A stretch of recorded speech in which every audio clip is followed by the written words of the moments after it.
khabar saudara Mustafa Ilyas? Mohon maaf sebentar tadi ada sedikit gangguan. Nak buat macam mana saudara?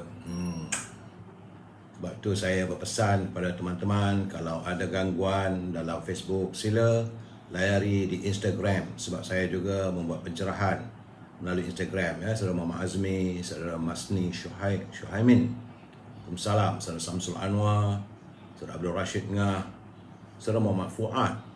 How are you, Thomas Tan? Sila subscribe ini Instagram. Sebab kalau ada apa-apa gangguan, saya masuk ke Instagram usai mutiara kata. Saudara Fazil Yop, apa khabar saudara? Saudara Ahmad Senari Jusuh, begitu juga dengan Abu Nem. Waalaikumsalam. Saudara Muhammad Karya Ahmad dari Taping, ya. Saudara Muhammad Karya, apa khabar orang Taping? Hujan tak sana? Saudara Ismail Samad, Rubidin. Saya minta maaf hari ini mungkin bicara saya kurang bertenaga sebab sakit gigi. Tadi sepatutnya saya buat pencerahan untuk pukul menit labun, tapi tak jadi, sakit gigi. Oping temu, apa khabar? Don Cik Wat, Don Cik Mat, Syufri Rizri, Azam Khairil, Rosini Kurungot, apa khabar? Rohani Hani, Syarum Jundi, Murtana Harun, Zainal Ibrahim, juga dengan saudara Yusuf Awang daripada Tanah Merah. Orang Tanah Merah ke apa dah? Moga-moga sihat belaka. Hamba sakit gigi hari ni, tak berapa nak cakap, tak boleh cara dah. Nona Din, Nora Azlan, saudara Abi Kui, Abi Nur, Waalaikumsalam, Abdul Manaf Yaakob, salam pencerahan dan selamat malam. Saudara Abdul Ghaffar, Zulaika, Samsuri Saad, Fuad Rahman, apa khabar saudara Fuad? Saya malam ni cuma dapat makan laksa je lah saudara Fuad, untuk mengelakkan sakit gigi. Nak kata macam mana? Saudara Muhammad Azmi, terima kasih sharing dan like and subscribe to Instagram. Noredah Kamarudin, Azali, Mira Harun, Mariam Ahmad, Fatimah Limat, Mijek dan teman-teman yang tak sempat saya santuni satu persatu, saya mohon maaf. Kerana ada beberapa pencerahan yang perlu saya utamakan dahulu. Sabar, Rosinin Keringot. Malam ni sakit gigi sikit. Apa khabar aku? Raja Kamal Raja Baizan, di Sungai Petani, Pelangi Senja, Rokia Farida Idan. Selamat malam, saudara Osman Saleh. Baik saudara, seperti biasa saya harus memberi pencerahan tentang keadaan negara kita. Hari ini sudah masuk hari yang ke-625. Bumi tercinta ini dijengah oleh virus corona. Hari ini 4 Disember, hari Sabtu saudara, ya. Bagaimanapun dapatan saya kiriman daripada saudara Rio, daripada Universiti Malaya. Dia tak main bola lah tu gamaknya, sebab beliau adalah pemain bola di Universiti Malaya. Hari ini kiriman saudara Rio, ada penurunan daripada jangkitan virus corona. Kerana semalam 5,551, hari ini 4,896 warga kita yang dijengah oleh COVID-19. Dan jumlah keseluruhannya adalah 2,654,474. Ini jumlah terkumpul. Terima kasih saudara Rio dari Universiti Malaya. Dan untuk setakat hari ini, jumlah keseluruhan 4 hari, ya saudara, sudah 21,692 warga kita yang dijangkiti oleh virus corona. Apa khabar Pak Ibrahim, Pak Yem, Sarifuddin Saad, Roza, Ahmad Tarmizi, Megat Wahid. Kalau gigi berlubang, ambil kapas dan serbuk kaki tiga. Nak cari mana serbuk kaki tiga, susah nak cari. Saya minta maaf kalau pencerahan saya kurang bertenaga malam ni saudara. Tapi sebagaimana saya katakan, saya akan berusaha untuk memberi pencerahan. Saudara Pina Butir Mato, 10K macam mana tak dengar cerita lagi dah. Baik saudara, kita masuk sekejap. E-commerce kena berjalan, sakit gigi pun sakit gigi lah. Tan Poheng, dalam kepada teman-teman yang ada barang-barang ataupun produk mau dibuat pencerahan. Cucu saya ni, saya sakit gigi pun dia nak masuk juga. Okey. Saudara boleh hubungi Al-Azhar di talian 0113304121 untuk mewawarkan produk saudara. Ini dalam segmen e-commerce. sibukkan beliau. Sekarang ni dia tengah sibuk dengan urusan haruman Setangi Bakur dan juga jualan minyak wangi daripada Timur Tengah. Baunya memanglah harum, tapi yang sakit gigi ni kadang-kadang tak sampai pun rasanya bau tu. Kata Azhar, untuk setakat bulan ini sehingga akhir penutup tahun, beli satu dapat satu percuma. Hubungi Al-Azhar 011 330 41241. Saudara, anda juga boleh berhubung dengan Siti Farahah di talian 017 711 4300. Kalau berhubung dengan Siti Farahah, di samping untuk mewawarkan produk saudara, boleh juga memesan dendeng manis Siti Farahah. Tapi teman-teman yang tinggal di Lembah Kelang, jangan lupa untuk mendapatkan bekalan buah-buahan segar daripada luar negeri seperti kiwi, ceri, anggur. Kualitinya memang tinggi, harganya murah. Walaupun harga pasaran tengah meningkat sekarang ni, tapi beliau masih menjual dengan harga di bawah harga pasaran. Hubungi Syauqi di talian 012 357 5703 supaya buah-buah itu boleh sampai ke rumah anda. Ini hanya untuk di Lembah Kelang.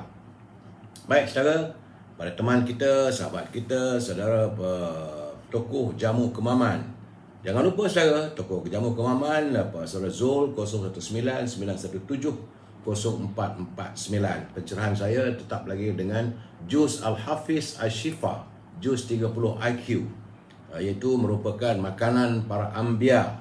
Bahan-bahannya terdapat kurma, kismis, badam, delima, air zam-zam dan habatus saudah. Ia sesuai untuk anak-anak yang ke sekolah.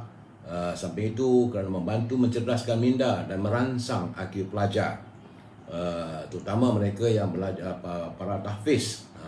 Begitu juga ia turut membantu menguatkan ingatan dan merawat gejala mudah lupa. Dia tak tulis itu ubat sakit gigi. Kalau ubat sakit gigi mungkin saya dah minum dah kot. Ia turut membantu meningkatkan stamina dan tenaga serta mengurangkan keletihan dan membantu melegakan bengkak dan sakit sendi, sesuai sebagai makanan tambahan untuk diet dan menurunkan berat badan. Jangan lupa saudara, tokoh jamu kemaman saudara Zul 019 917 0449. Baik saudara, sebenarnya di samping saya sakit gigi ini saudara, saya baru sebentar tadi menerima berita kiriman daripada Sisa Politik kepada Datuk Sri Zahid Hamidi, Datuk Alim. Beliau mengantar kiriman kepada saya yang agak memeranjatkan, iaitu berita bala sungkawa, berita sedih kembalinya Allahyarham Tan Sri Sabaruddin Cik ke pangkuan ilahi selepas maghrib sebentar tadi. Jadi kepada keluarganya bertabahlah menghadapi dugaan ini, sebab saya katakan hidup ini pertolongannya adalah kematian. Dan bersamalah kita berdoa agar roh Allahyarham tenang di sana dan diimpunkan di kalangan hamba-hambanya yang dikasihi. Marilah kita sama-sama sedekahkan bacaan surah Al-Fatihah kepada Allahyarham Tan Sri Sabaruddin Cik, mantan Susah Agung UMNO, dan juga mantan Menteri Penerangan, Menteri Pelancongan yang banyak berjasa kepada negara kita. Al-Fatihah. A'udzubillahi minasyaitonirrajim. Bismillahirrahmanirrahim. Alhamdulillahirabbil alamin arrahmanirrahim maliki yaumiddin. Iyyaka na'budu wa iyyaka nasta'in. Ihdinas siratal mustaqim. Siratal ladzina an'amta 'alaihim ghairil maghdubi. Sama-sama kita sedekahkan Al-Fatihah saudara. Begitulah hidup ini, sebagaimana saya katakan, pertunangan adalah kematian. Namun hidup perlu diteruskan. Saudara, kita ini masuk tazkirah singkat. Kali ini tentang ketenangan hati. Sebenarnya saudara, saya sebagai insan yang kerdil ini ingin mengingatkan teman-teman agar kita sentiasalah berzikir, mengingati Allah Subhanahu Wa Taala. Kerana hakikatnya kehidupan di dunia ini hanyalah jambatan untuk kita menuju ke daerah akhirat. Ada yang panjang, ada yang singkat. Ada usia yang panjang, ada usia yang singkat. Apa yang pasti penghujungnya tetap akan tiba, saudara. Sementara itu, kita yang masih dalam perjalanan merentasi jambatan duniawi ini, bekalkanlah hati kita dengan ketenangan. Dan ini tidak diperolehi daripada kemewahan ataupun jawatan dan kebendaan. Sebaliknya, sejauh mana kita berbalik kepada Allah, iaitu pemilik kekuasaan di dunia ini. Yang ada pada kita hari ini, semuanya adalah pinjaman belaka, saudara. Sebab itu kalau saudara rasa nak makan, makanlah. Kalau nak berbelanja, berbelanjalah sekadarnya. Jadi apa yang kita tinggalkan untuk anak-anak kita itu ketentuan ilahi, saudara. Dan kita harus bersyukur dengan segala kurniaannya. Ingatlah, Allah pasti bertambah keimanan kita agar terbentuk rasa redha dengan setiap rezeki yang dianugerahkan ilahi. Dan sampai itu pohonlah keampunan darinya. Semoga kita semua dianugerahkan kebahagiaan. Ini peringatan ini kiriman sahabat kita Saudara Afif Farhi Othman daripada Sekretariat Agamawan Muda. Terima kasih Saudara Afif Farhi Osman yang saya gunakan culipannya untuk bicara kita malam ini. Baik. Usai tazkirah singkat, kita masuk mutiara kata, saudara. Dalam bicara mutiara kata, kiriman sahabat saya Saudara Ibil, dia belum mengirimkan culipan. Katanya, jadilah orang yang baik. Karena orang yang baik, bila kita ada, maka disukai. Bila tiada, dirindui. Bila mati, ditangisi. Janganlah anda jadi orang yang jahat. Bila ada, sentiasa dibenci. Bila tiada, disukai. Bila mati, disyukuri. Pilihlah antara orang yang baik dengan orang jahat. Nah, terima kasih Saudara Ibil. Ini juga merupakan catatan daripada Saidina Ali bin Abi Talib. Yang culipan daripada Saudara Ibil. Semoga beliau sihat dalam persaraan di pinggiran Sungai Dinding di Perak. Cikgu Ibil, apa khabar Saudara Muhammad Roslan Kasim? Salam takziah pada keluarga Allahyarham. Begitulah saudara. Saudara Mat Nasir Musa, Waalaikumsalam, dan minta saya meneruskan pencerahan. Baik saudara, seperti biasa saya menyampaikan salam moratorium dan kumpulan wang simpanan pekerja pengeluaran RM10,000 secara tuntas. Dapat tak dapat, saya harus menyampaikan hasrat warga yang mahukan tuntutan mereka ini dilaksanakan. Tapi bagaimanapun hari ini hari Sabtu, besok hari Minggu, tentulah tak dapat disantuni. Bagaimanapun kita usahalah masuk ke dalam kita punya website ataupun dalam internet KWSP saudara. Dan saya ingin mengingatkan kepada pimpinan negara, ingatlah agar jangan berbelanja tanpa had. Kerana kalau kita berbelanja tanpa had, maka negara kita akan menuju kemuflisan. Hari ini saya juga tadi tengok dalam internet ada culipan yang menggambarkan keadaan di Venezuela. Bagaimana saya katakan, hari ini wang-wang yang dicetak oleh bank negara di Venezuela dicampak, dihumban oleh warganya ke dalam tong sampah. Kerana tiada nilai lagi. Wang di Venezuela dah tak ada nilai. Hanya nak beli ayam, macam saya katakan dulu, seekor pun satu beg. Jadi begitu keadaannya. Janganlah sampai negara kita ini berada dalam situasi sebegitu. Sedangkan Venezuela satu ketika adalah negara yang teramat kaya, adalah merupakan pengeluar minyak kelima di kalangan negara-negara OPEC, negara-negara Arab. Tapi hari ini pemimpin mereka kaya raya, rakyat terus hidup terseksa dan terbeban. Sebab itu kita mengharapkan agar pimpinan negara janganlah berbelanja tanpa had, kerana kita takut negara kita akan menjadi muflis. Baik saudara, tajuk perbincangan kita malam ini adalah Perdana Menteri asyik di Ubud. Sebelum saya ambil pencerahan, kenapa saya katakan Perdana Menteri kita ni asyik di Ubud, kita santuni dulu pantun Pak Nazir. Terima kasih Pak Nazir. Pak Nazir saban hari mengantas kiriman dari jauh dari Perlis. Hantar kiriman pantun kepada kita. Saudara Hazli Hamid, Saudara Azmir, Syahrul, Yusaid Ras, Saudara Selamat Leman, Ma'el Lancang. Dari Lancang Saudara Ma'el ya. Lancang ni orang kuat Datuk Syakar lah. Saudara Mat Zaini, Saudara Ujang Man, salam dari Termelu. Ini pun anak buah Datuk. Tak maaf saudara badan tak bersihat. Dari Lancang, dari Termelu. Saudara Ujang Man, Lan Habib alias Zamberi, Syukur Sahab, Muhammad Yahya, saudara Syali Ahmad daripada Putrajaya. Saudara, baik, kita santuni pantun Pak Nazir. Yang tak sempat saya santuni, insyaAllah saya akan santun usai pencerahan ini saudara. Kata Pak Nazir, kebagan terap menjual rendang, pulut kukus jeruk pala. Jangan mengharap padi dibendang kalau tikus bermahajalela. Cantik sindiran Pak Nazir ni. Jadi jangan diharaplah padi dibendang kalau dibiarkan tikus bermerajalela. Jadi jangan dibiarkan negara kita ni akan harmonis, akan makmur kalau mengizinkan mereka yang korup, mereka yang mengutamakan kekayaan diri mereka sendiri, yang diumpamakan seperti tikus-tikus yang mengaut kekayaan negara tanpa memikirkan soal rakyat. Itu curi pandai pada Pak Nazir. Katanya lagi, menunggu ikan baru naik, beli di Kuala sambil bersembang. Pokok menghasilkan buah yang baik, mengapa pula hendak ditebang? Sekali lagi, Pak Nazir berkias. Kalau pokok yang menghasilkan buah yang baik, seperti Parti UMNO Barisan Nasional, 60 tahun berjasa, kenapa pula hendak ditebang? Bagaimanapun Pak Nazir menjelaskan ikan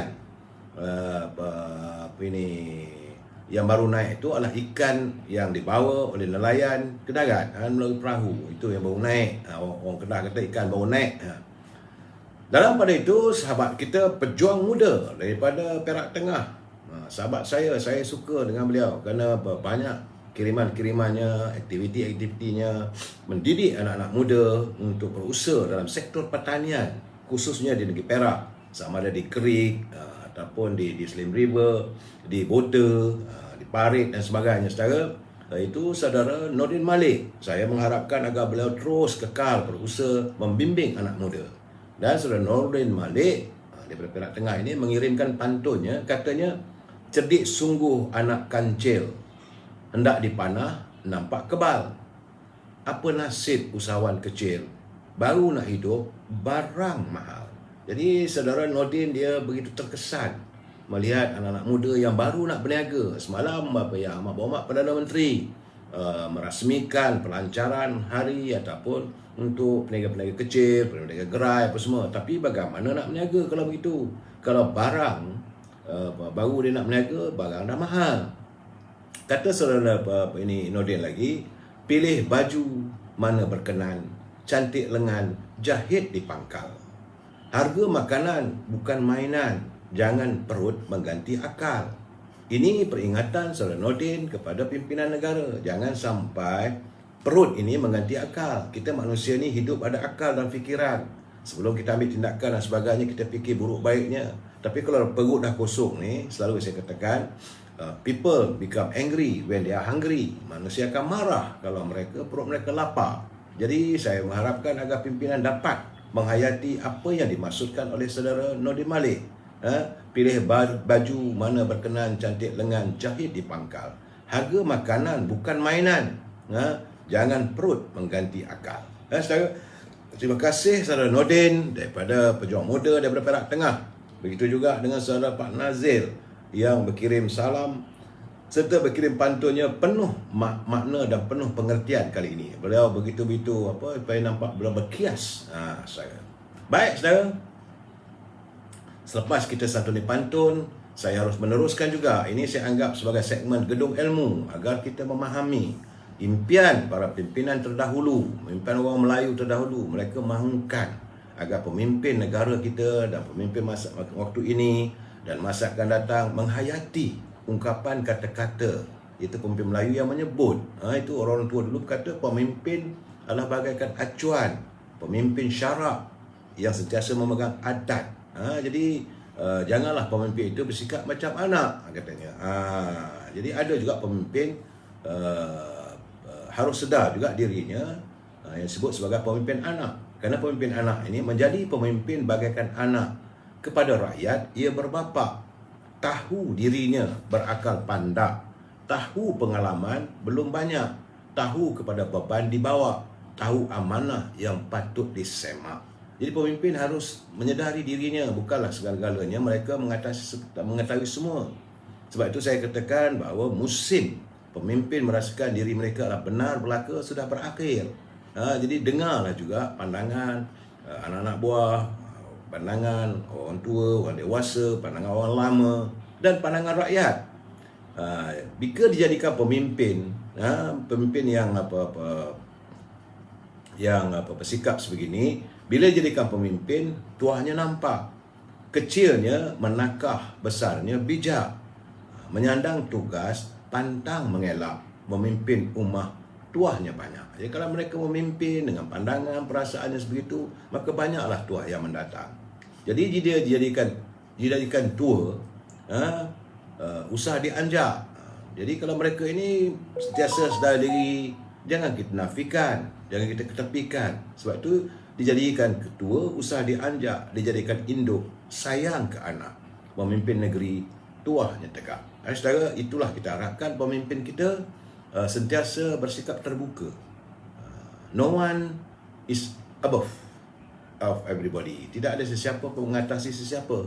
Saudara, kita ni manusia yang penuh dengan kedaifan. Saudara, kita sambung lagi malam esok. Baik saudara, seperti biasa, saya harus memberi peringatan kepada mereka yang menyunting semula live saya ini dan dimasukkan ke dalam channel YouTube ataupun dalam sebarang channel di media sosial ataupun apa-apa saja ruangan lah. Maka anda harus bertanggungjawab atas setiap suntingan yang anda lakukan. Begitu juga setiap kata-kata yang anda lontarkan dalam halaman saya ini, maka anda juga harus bertanggungjawab. Saya tidak mampu dan saya tidak dapat bertanggungjawab atas setiap coretan anda kerana saya tak ada kuasa, saya tak mampu nak cetak sesuatu, nak semak sesuatu, nak tahan dan sebagainya. Kerana saudara, kita kena ingat, ini adalah ruangan pencerahan. Ini sekadar ruangan politik pencerahan yang saya ambil daripada pembacaan saya, teman-teman beritahu sama ada dalam media sosial ataupun media arus perdana, dan perbualan saya dengan pimpinan-pimpinan negara yang akhirnya saya berusaha untuk memberi pencerahan. Prinsipnya kita mesti bersetuju untuk tidak bersetuju. Tidak ada sebarang paksaan, tidak ada sebarang bayaran sama ada saya terima ataupun saya kenakan. Segala-galanya adalah untuk menyantuni warga cinta damai supaya kita faham suasana politik, suasana negara. Ruangan ini khususnya tentang pencerahan dalam sektor politik dan juga apa yang berlaku di negara kita. Saudara, jadi saya mengharapkan sebagai warga cinta damai, gunakanlah bahasa-bahasa yang harmonis waktu kita berhujah dan juga menyantuni teman-teman. Kalau nak menyanggah pun gunakanlah bahasa yang harmonis, saudara, bahasa yang baik dan tidak menggunakan bahasa-bahasa yang celupar. Lihat macam mana Pak Nazir bila berkias. Orang Melayu ni begitu. Marahnya dalam kerlengan, bicaranya dalam kiasan. Saudara. Dan hari ini saudara, saya agak tersentuh kerana sahabat saya, saudara Syabuddin Embun, malam tadi menghantar kiriman. Saya tersentuh kerana katanya terdapat rayuan daripada seorang wanita yang mempertahankan tentang kalimah Allah. Maaf, saya katakan tadi mungkin gangguan sedikit bila saya berbicara dengan anda kerana badan tak bersihat, tapi saya harus memberi pencerahan. Sakit pun berjumpa juga dengan saudara, ya. Jadi catatan daripada saudara sahabat saya boleh Embun mengamit emosi saya apabila Wan Ashimah binti Kamarudin bila merayu bantuan dana daripada kaum muslimin dan muslimat kerana untuk membayar kos guaman dan ikat jamin kes saman terhadapnya kerana lain tidak mempertahankan kesucian agama Islam. Keseluruhan kes saya tak tahu, tapi saya dikabarkan kerana berhubung dengan kalimah Allah dan sebagainya. Saya tak mau komen bab itu, tetapi sebagai warga yang mahu mempertahankan kesucian Islam dan beliau kini menghadapi tindakan mahkamah, sewajarnya lah kita sebagai umat Islam. Kerana menurut Ustaz Zamihan, jadi warga Islam wajib membantu. Isu ini adalah isu nasional, kata Ustaz Zamihan, kerana ia berkaitan dengan perjuangan akidah. Jadi kita sebagai umat Islam ingatlah sikit kepada tuntutan Allah, bantulah. Jadi kabarnya wang jaminan diperlukan sekitar antara RM25,000 ke RM30,000. Banyak tu. Dan benda hanyalah sebagai suri rumah. Di mana sesi pembicaraan di mahkamah pada pukul 8 pagi Isnin nanti. Lusa, saudara, ya. Jadi kalau saudara yang berkesempatan nak tahu lebih lanjut, boleh berhubung dengan Wan Ashimah binti Kamarudin di talian 019-402-8434, 019-402-8434. Dan jika saudara tak mahu berhubung, berapa yang ada, RM1 ke, RM2 ke, RM10 ke, RM5 ke, ataupun RM10 ke, atau saudara nak membantu, boleh masukkan wang ke dalam akaun Maybank. Akaun Maybank 1622 0990 8607 1622 0990 8607 atas nama Wan Ashimah binti Kamarudin. Saudara, saya hanya sekadar terpanggil untuk menyatakan kalau kita ada kesempatan, bantulah. Tak boleh paksaan. Jadi ini saya pun tak tahu kes apanya. Tapi bila dengar kenyataan Ustaz Zamihan itu, tentulah perkara ini agak serius kerana ia menyangkut soal kalimah Allah. Saudara, jangan kita biarkan beliau berjuang sendirian, kita buat tak tahu sebagai umat yang cinta damai, saudara. Baik, saudara, berbalik kepada keadaan politik negara hari ini, saya mendapat cerita, saya melihat banyak pihak sudah merasakan bagaimana Perdana Menteri Datuk Seri Ismail Sabri seolah-olah mempunyai agenda politik. Kenapa? Sebab itu saya katakan banyak pelantikan dilakukan. Apakah ia merupakan dalam usaha untuk menawan hati ketua-ketua UMNO di seluruh bahagian? Saya tak tahu, tapi kalau melihat daripada pelantikan demi pelantikan begitu, maka warga berfikiran begitu. Kita boleh salahkan rakyat mempunyai persepsi yang sedemikian. Ya, saya sekadar mengingatkan kerana hari ini belum pasti cakap ketua bahagian diikuti oleh ahli akar umbi. Jadi saya nak mengingatkan kepada Yang Berhormat Perdana Menteri, seandainya ada agenda politik, maka elok difikirkan kerana belum pasti cakap ataupun arahan ketua bahagian hari ini, khususnya UMNO lah, ini untuk warga UMNO, saudara, ya, akan dipatuhi oleh warga akar umbi. Sebab hari ini warga akar umbi pun sudah memandang serong terhadap kepimpinan di peringkat bahagian. Tapi apa yang penting, yang paling penting sekarang adalah perpaduan. Jangan kita ingat bahawa kita jadi ketua, kita dah jadi hebat sebab ada ketua bahagian nak buat itu, nak buat ini. Ingat, insaf. Kerana UMNO ni parti yang seharusnya dipertahankan. Saya seringkali berpesan kepada teman-teman, untuk apa kita berebut jawatan dalam parti kalau parti kita kalah? Jangan lupa pilihan raya 2018 dulu, UMNO Barisan Nasional tewas di tangan Pakatan Harapan.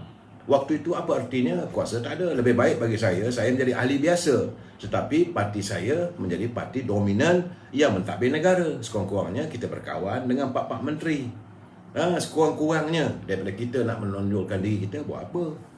Orang kata tak ada beban batu digalas. Dan sekarang ni lihatlah apa yang saya lihat dalam keadaan UMNO yang tidak begitu dominan, segala-gala dibuat dalam keadaan serba salah sebab kita merupakan mempunyai 42 kursi sahaja, dan dari segi sokongan ahli-ahli parlimen cuma ada 114 kepada Yang Berhormat Datuk Seri Ismail Sabri. Sebab itu saya katakan kerajaan keluarga Malaysia ini adalah satu kerajaan yang rapuh, bila-bila boleh tumbang kalau kita tak berhati-hati. Sebab itu saya melihat bahawa Yang Berhormat Datuk Seri Ismail Sabri terpaksa lah buat sana. Jadi macam kata orang yang kena senak perut. Macam saya sakit gigi, cakap kuat-kuat nanti sakit, atau sakit perut nanti senak perut.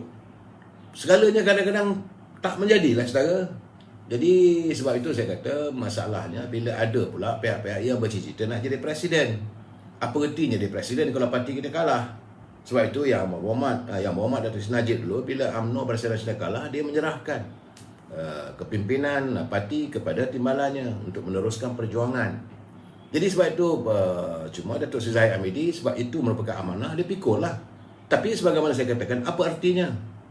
Saya lihatlah sekarang macam mana presiden parti gerakan. Dia menjerit lah kata macam mana pun. Saya ingat saya suka sonsong sebentar nanti, tapi parti tak ada makna. Tak ada seorang pun calonnya yang menang dalam pilihan raya. Tapi itulah masalahnya sekarang, saudara. Jadi saya harap agar warga UMNO, khususnya pimpinan di peringkat bahagian, sedar diri. Semalam pun saya dah bercakap, Yang paling penting kukuhkan perpaduan, mantapkan parti kita ini. Bukan berkira-kira untuk jadi orang hebat. Saudara, itu keadaannya. Dan sebagaimana yang saya katakan, Perdana Menteri kita hari ini, saya melihat, saya kadang-kadang bersimpati dengan Yang Amat Berhormat Datuk Ismail Sabri. Sebab saban hari, saban waktu beliau seolah asyik kena ugut. Asyik kena ugut saja. Tak ikut karang, tarik sokongan. Tak ikut kendak kumpulan Azmin Ali, tarik sokongan, berdebu pula tergolek dok.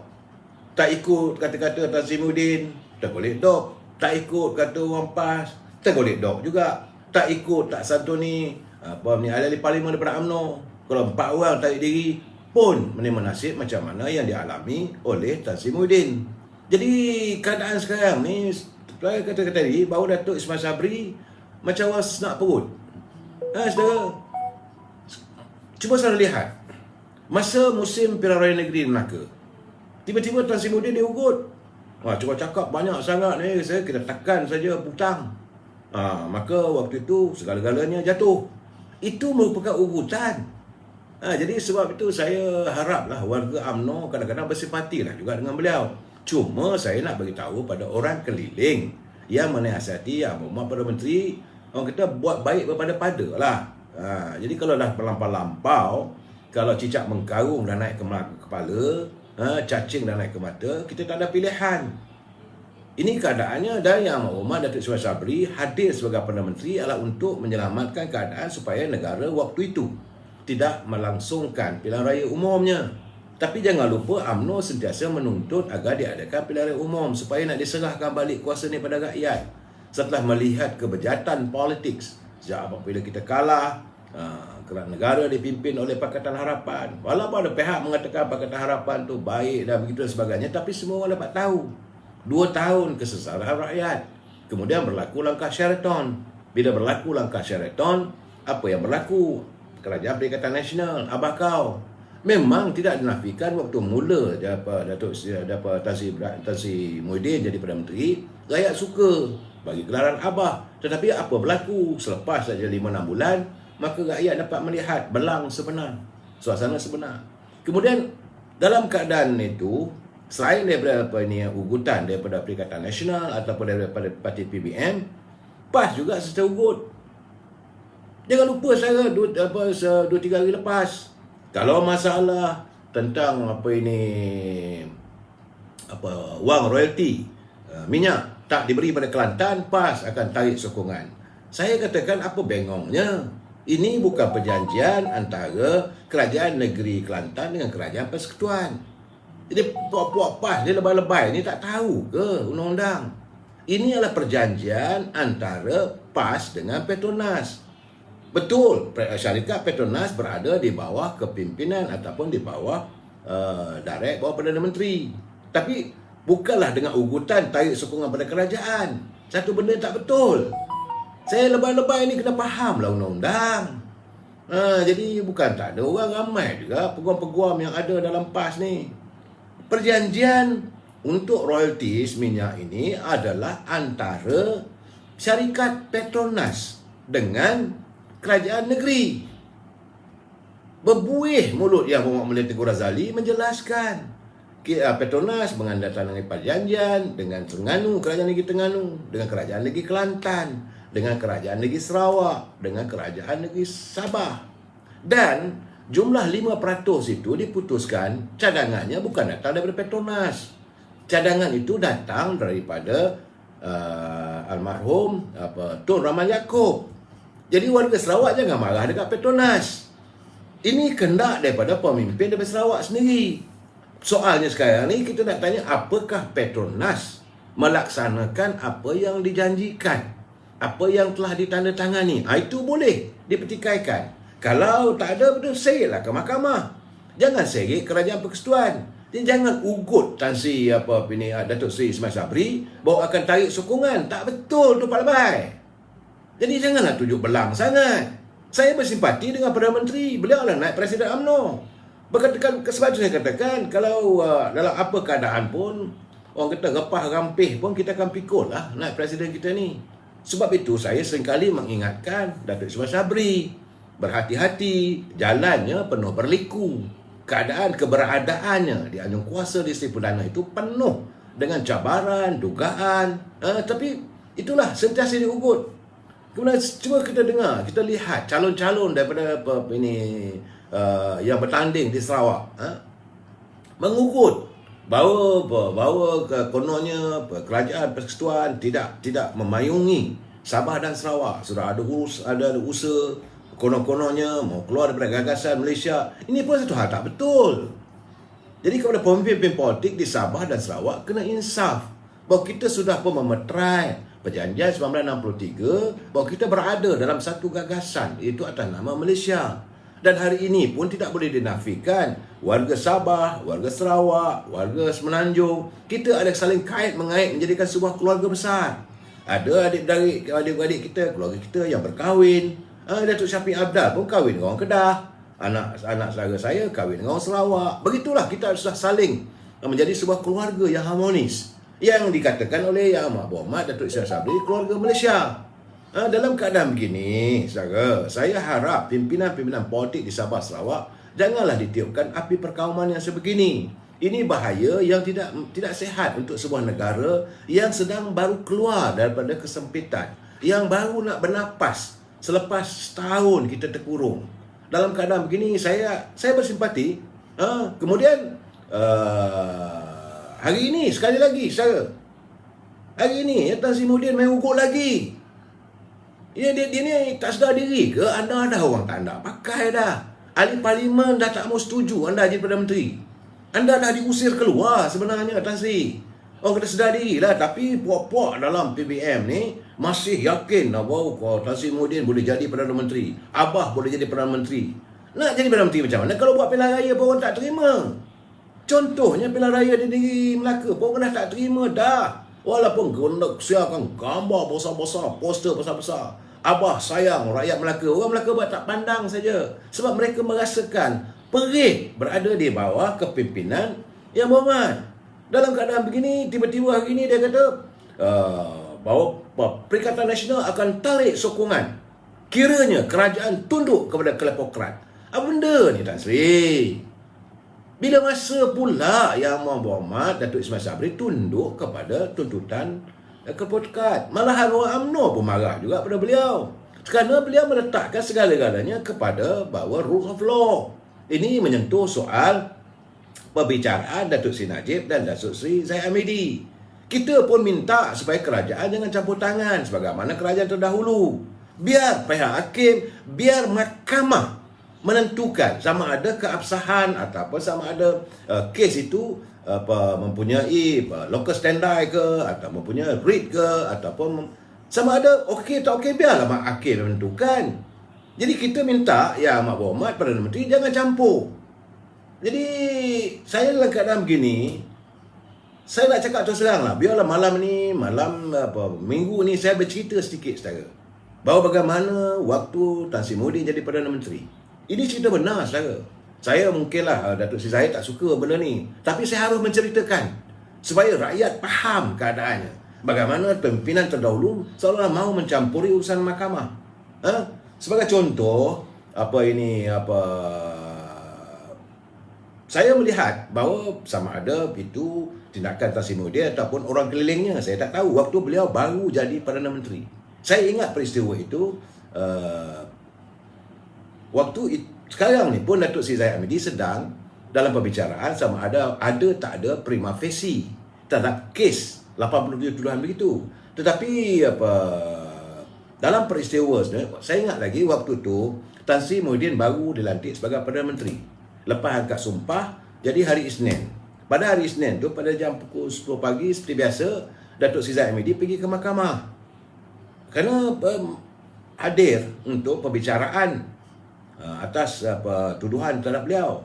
Jadi waktu itu sekitar jam pukul 11 beliau menerima panggilan pesanan ringkas dalam telefon dia bahawa mengatakan bahawa Yang Amat Berhormat Perdana Menteri waktu itu Tan Sri Muhyiddin nak bertemu dengan Datuk Seri Zahid sebagai Presiden UMNO kerana nak membincangkan soal pembentukan kabinet dan sebagainya. Datuk Seri Zahid melalui peguamnya meminta keizinan daripada hakim, ya, saudara, hakim Lawrence de Square, bahawa katanya bahawa mintalah supaya tangguhkan perbicaraan, kerana lepas ni belah petang nanti dia boleh sambung, tak ada masalah dia kata, sebab nak pergi ke pejabat Perdana Menteri. Jadi hakim menimbangkan permintaan tersebut, mengizinkan. Sudah tahu apa berlaku? Dalam perjalanan Datuk Seri Zahid Hamidi ke pejabat Perdana Menteri, keluar satu kenyataan daripada PMO, daripada pejabat Perdana Menteri, mengatakan bahawa tiada pertemuan antara Perdana Menteri dengan orang politik. Waktu itu Datuk Zahid tak baca lah kenyataan tersebut, dia teruslah pergi nak bincang katanya. Bila sampai saja di pejabat Perdana Menteri, mereka beritahu bahawa Perdana Menteri tak ada. Alasannya kerana bekerja untuk pergi ke Muar, untuk menziarahi pusara kedua ibu dan bapanya. Ya, kita tak marah benda begitu, tapi persoalannya kenapa jadi begitu? Jam dah pukul 12 suku, 12.30 tak silap saya. Jadi okeylah, kata saya, tak apalah. Saya kata tak apalah, kalau gitu dia patah balik ke mahkamah lah. Saudara, bila petang, sebelah petang, saya ada di mahkamah waktu itu. Saya ingat lagi. Saya mendengar bahawa pendakwa raya, Raja apa ke nama tu, dia kata bahawa Datuk Seri Zahid Hamidi sudah melakukan contempt of court kerana menipu mahkamah. Jadi saya merasakan ini seolah ada perancangan. Kelang kabutlah peguam saya, Datuk Seri Zahid Hamidi, bersilat di mahkamah mengatakan tidak, ini kebenaran. Bila nak tunjuk pasangan ringkas itu tak boleh nak pakai. Okey, kalau begitu Datuk Seri Zahid menghubungi siswa politik Datuk Seri Muhyiddin. Katanya okey, tak apa, pagi esok dia akan keluarkan surat untuk mengesahkan.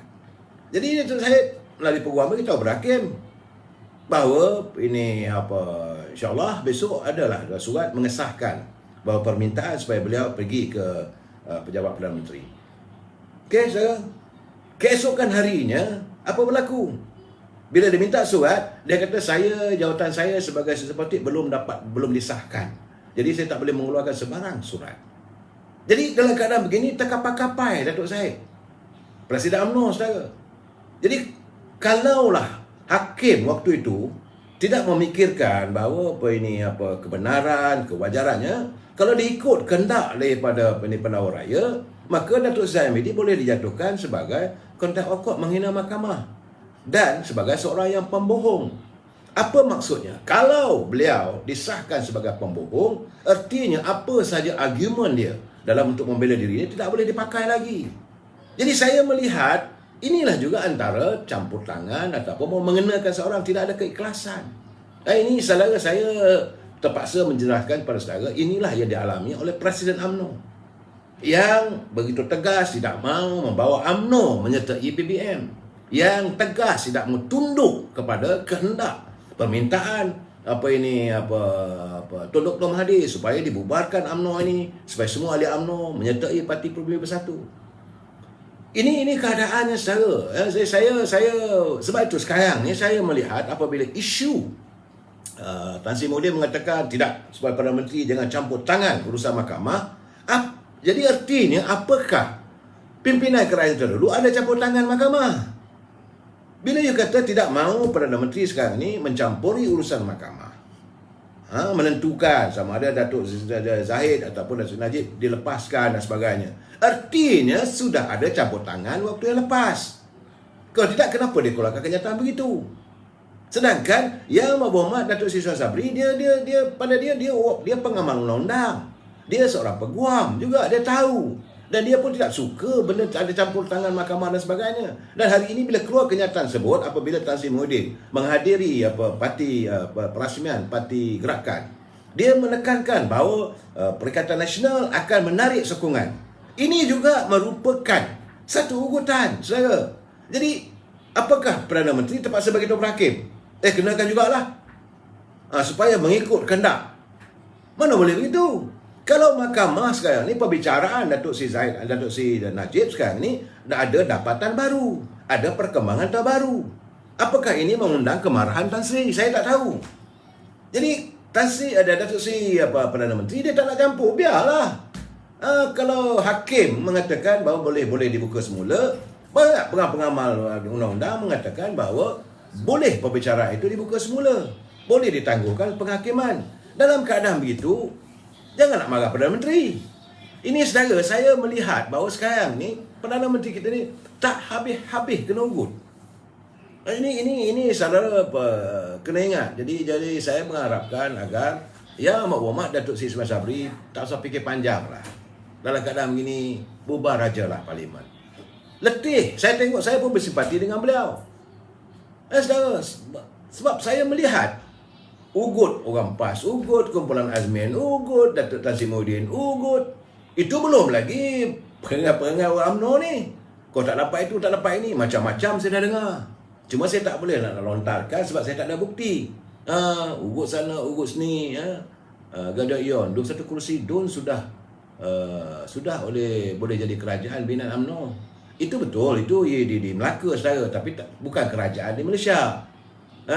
Dan semalam ini rombongan daripada pimpinan UMNO Barisan Nasional yang diketuai oleh Datuk Seri Mak Hassan selaku timbalan Presiden mengadakan pertemuan di Sarawak. Kerana memang UMNO Barisan Nasional tidak menurunkan calon. Kita tengoklah sebab tapi memang kita dulu pun berkawan rapat dan merupakan parti pribumi, parti PBB adalah sebahagian dari Barisan Nasional sebelum pembubaran parti sebut daripada mengerti Barisan Nasional menguburkan GPS. Bagaimanapun saya tengok ada kenyataan yang mana benar atau tidak saya tak tahu bahawa Tan Sri Muhyiddin kata pada PAS jangan bertanding di Sarawak pula. Dah ada sikap-sikap kediktatoran. Jadi PAS boleh tolerate benda macam tu. Saya tak tahulah macam manalah kepimpinan daripada PAS boleh tolerate bila orang kata jangan bertanding. Jadi PAS pun aku tak boleh bertanding. Sedangkan kalau dengan UMNO Barisan Nasional tak ada benda. Kau nak bertanding lah. Kalau kau adalah muafakat nasional, kita boleh ada perbincangan dan sebagainya. Kita tak ada sebarang paksaan. Malahan UMNO Barisan Nasional sentiasa menghormati PAS. Nak bertanding, gunakanlah lambang PAS. Tak perlu ada lambang Barisan Nasional. Itu waktu di Melaka dulu, saudara.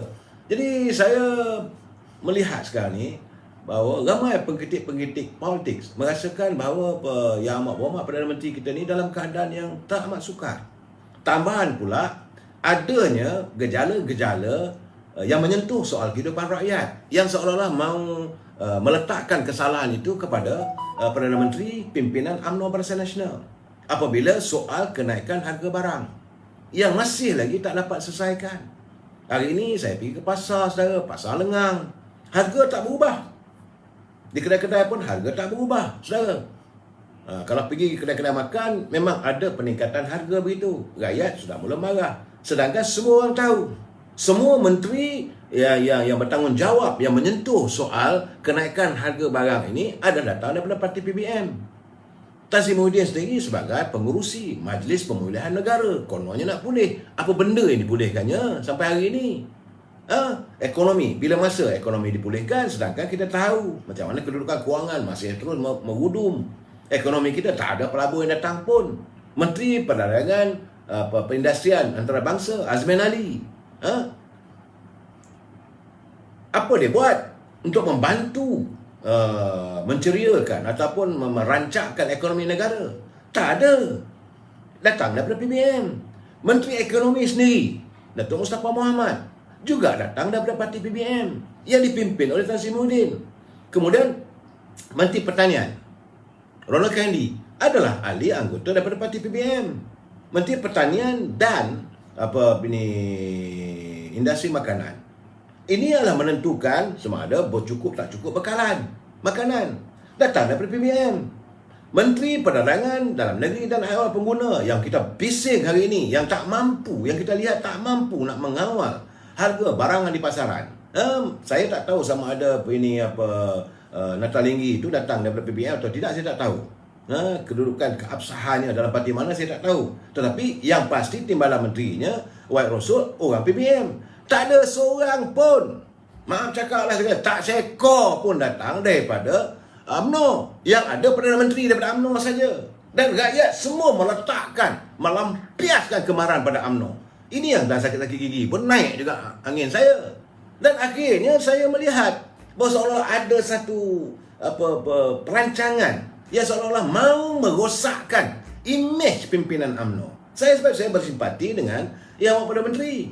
Kalau dia kata, no, you kena buat begini, mungkin mereka tarik sokongan. Tak boleh juga. Apakah kesemua menteri-menteri yang menyantuni soal kenaikan harga barang, soal ekonomi negara ini, mereka dengar cakap siapa? Nak dengar cakap Perdana Menteri ke nak dengar cakap pengurusi pemulihan negara? Saya jangan lupa jawatan pengurusi pemulihan negara itu besar pangkatnya. Sebab itu Tun Dr. Mahathir dulu dia minta yang itulah. Ini keadaannya saudara.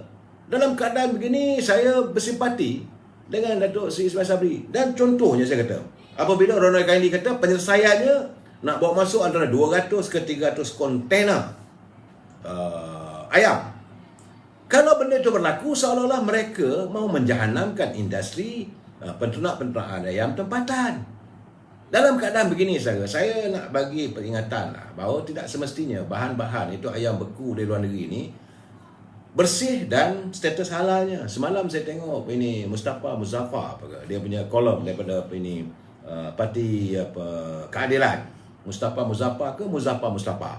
Dia mempertikaikan soal apabila dia bawa masuk, diimport makanan bekalan ayam sejuk, daging-daging sejuk ini. Itu adalah cadangan daripada Ronald Kaindi lah. Sebab itu disahkan oleh Perdana Menteri. Dan Perdana Menteri pula kata, ya, terpaksalah. Apakah rakyat kita nak dihidangkan dengan ayam-ayam yang sebegitu? Sedangkan core to the problem adalah penternak-penternak ayam ini menghadapi masalah apabila bekalan makanan sudah tinggi, apabila benih anak ayam itu sudah tinggi. Siapa pembekalnya? Sepatutnya mereka mengkaji the roots to the problem. Ini keadaan sekarang saudara. Sebab itu saya melihat dalam suasana politik yang penuh kebejatan, yang terbaik adalah saya merasakan eloklah diadakan pilihan raya. Yang awak Datuk Seri Ismail Sabri tak usah fikir panjang lah. Tengoklah apabila lebay dia boleh buat kenyataan. Saya ketawa bila baca kenyataan hari ini daripada ahli Presiden PAS. Saya kata dia ini muslihat. Dia ni memang pakar lah. Saya kata lebay 1001 dalih. Banyaklah dalil. Bila ikut begini dia keluar dalil ni, bila ikut ini dia keluar dalil ni. Bila dia kata PAS menolak gagasan muafakat nasional kerana UMNO tidak mengikut piagam yang dipersetujui ketika kerjasama dua parti itu dibentuk. Pula dah. Salahnya UMNO. PAS tak salah. Sedangkan saudara, saya terima pula kiriman. Betul juga kata Pah Merah ni. Dia Pah Merah dia hantar pada saya. Dia kata, nak kata baral tak baral. Saya tak nak menggunakan perkataan yang lebih teruk daripada itu. Nak kata bijak tak bijak. Jadi ini semua mengundang kemarahan. Sebab bila kata Tan Sri Lebay ni, bila dia menyentuh tentang perkara 2 piagam muafakat nasional. Dalam piagam muafakat nasional jelas menyebut iaitu perkara 2. Ia bertujuan untuk memperkukuhkan muafakat nasional melalui amalan musyawarah yang membabitkan pelbagai latar agama, kaum dan budaya demi kepentingan negara. Tapi lebay tadi dia kata perkara 2 dilanggar oleh UMNO. Masa bila pula kita melanggar? Malah kita kata kalau tak sangat kita nak baik dengan PBN, bawa sekali parti amanah tu. Jadi nak kena pada kamu, tak nak. Yang satu dia yang menggiris hati dan perasaan warga UMNO, kamu paksa kami. Jadi musyawarah itu bermaksud perbincangan. Betul kata Pah Merah. Jadi soalan kita pada lebay ni, adakah PAS berbincang dengan UMNO semasa mereka membuat keputusan untuk membantu Perikatan Nasional di pilihan raya negeri Sabah? Waktu itu muafakat nasional ada lagi. Ada dia bincang UMNO? Tak ada.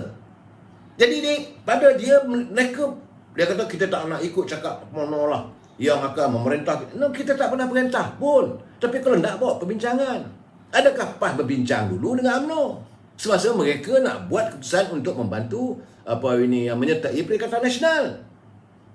Ini keadaan saudara. Saya harus menjelaskan pada warga, terutama akar umbi PAS, kenapa kita merasakan akhirnya kita tak boleh terima. Jadi dalam keadaan sekarang ni, siapa sebenarnya yang munafik? Saya menggunakan perkataan munafik. Munafik ini mereka cakap tak boleh pakai, menipu. Bila dia kata kita tak ikut piagam, kita dah tanda tangan piagam itu adalah untuk menyantuni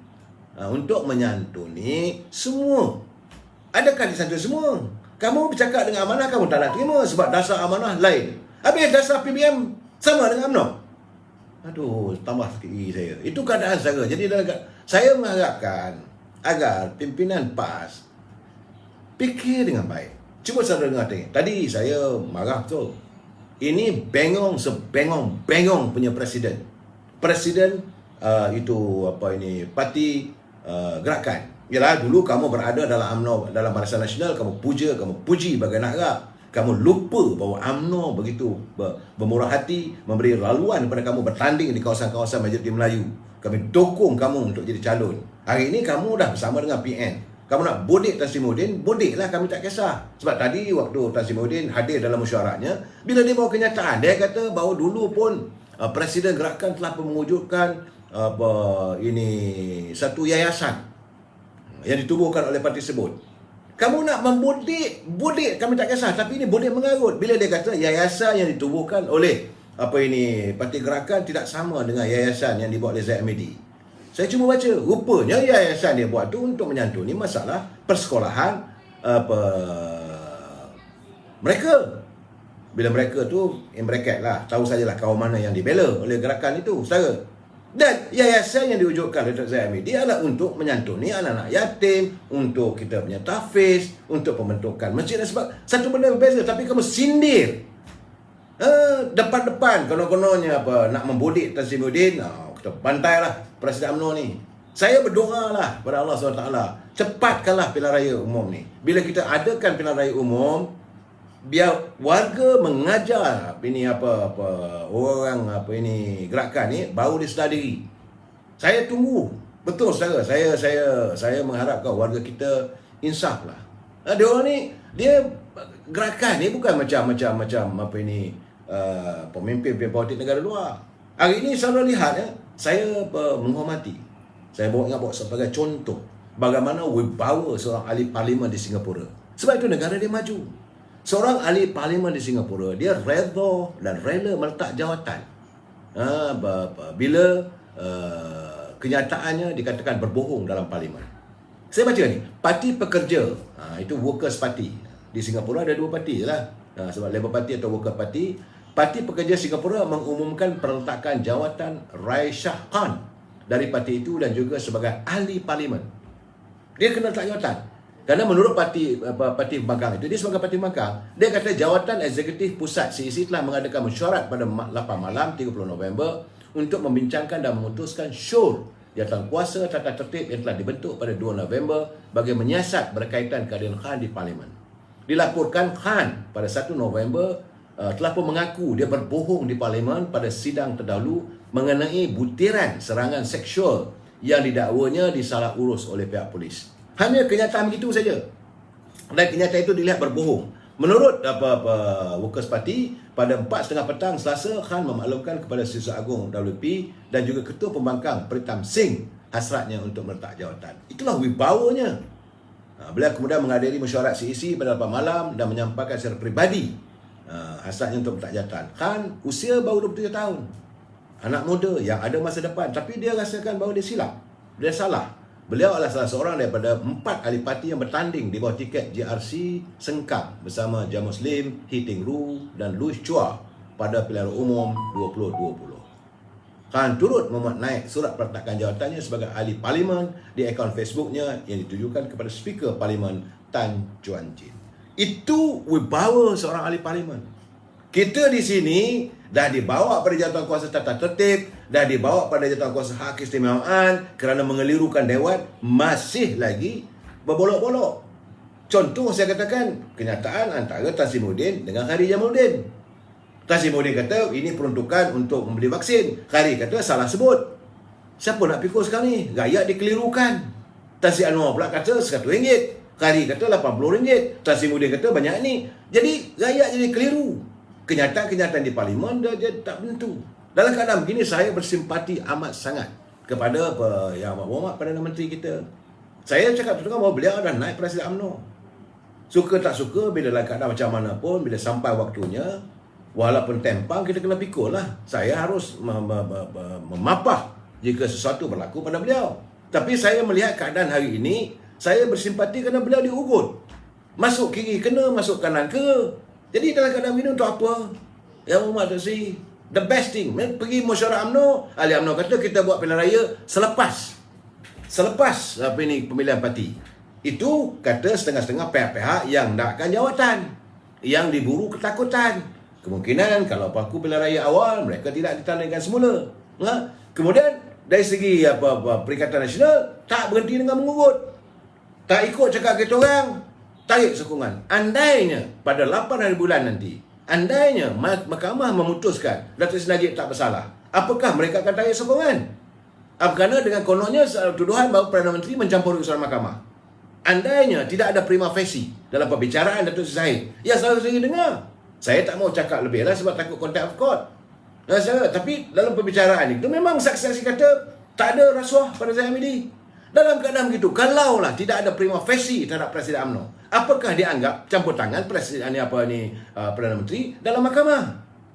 Ini keadaan yang tak menentu saya. Andainya Petronas berkeras tak mau usul tidak mau berkendur dengan sama ada isu royalty ataupun isu wang ehsan, dan nak tarik sokongan daripada Perdana Menteri, asyik kena ugut saja. Dan kita tahu sama ada royalties ataupun wang ehsan, dia adalah terminologi dari segi bahasa saja. Tetapi bagaimanapun, kita yang paling core-nya, apakah Petronas melaksanakan apa yang ditandatangani dalam perjanjian antara syarikat. Kena anggap Petronas sebagai syarikat, jangan kata kerajaan. Jadi saya harap lebay-lebay itu faham. Masalah sekarang ni, saya amat bersimpati dengan Yang Berhormat Perdana Menteri. Kalau dalam keadaan begini, cukuplah kita diugut. Kita bersikap anak jantan. Yang Berhormat Perdana Menteri, kalau begini keadaannya, bubar saja Parlimen. Kita serahkan saja segala-gala keputusan itu pada rakyat. Biar rakyat menentukan segalanya. Kita bincang lagi malam esok. Saya mohon maaf kalau pencerahan saya tidak begitu menepati kehendak anda sebab saya sakit gigi. Izinkan saya berundur. Wabillahi taufiq wal hidayah. Assalamualaikum warahmatullahi wabarakatuh. Selamat berhujung minggu.